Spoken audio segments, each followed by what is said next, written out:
बिस्मिल्लाहिर्रहमानिर्रहीम। सबसे पहले मैं पाकिस्तान के हुक्मरानों को ये देखें, हाथ जोड़ कर इल्तिजा कर रहा हूँ, खुदा का वास्ता माने इस तबाही से लोगों को बचाने के लिए 15 दिन सियासत ख़त्म कर दें, 15 दिन के लिए रेस्ट कर लें।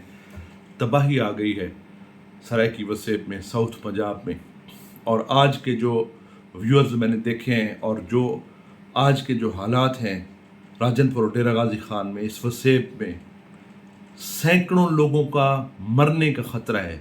सैकड़ों लोगों का, लोग हज़ारों लाखों की तादाद में लोग सड़कों पर पड़े हैं अपने बच्चों समेत, उनके ऊपर छत नहीं है।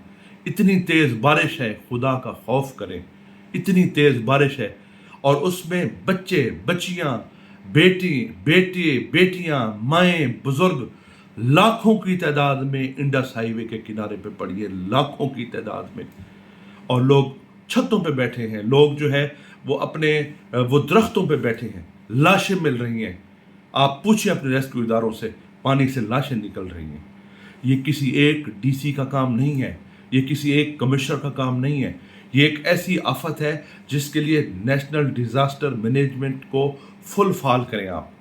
और खुदारा वफाकी हुकूमत हो या सूबाई, मैं तमाम सियासतदानों से अपील करता हूँ कि आएँ, ये लोग मरने वाले हैं, मर रहे हैं लोग, सियासत होती रहेगी, इन ज़िंदगियों को बचाएं। लोगों के पास खाने के लिए कुछ नहीं है, लोगों के पास छत नहीं है, लोग मर रहे हैं पानियों के अंदर, सियासत होती रहेगी, कुछ खुदा का खौफ खाए। मैं अपील करता हूँ अपने तमाम सियासतदानों से, वज़ीर आज़म से, वज़ीर आला से, जो लोग काम कर रहे हैं वो अपनी कैपेसिटी के मुताबिक कर रहे हैं, लेकिन ये एक डीसी कमिश्नर के बस की बात नहीं है।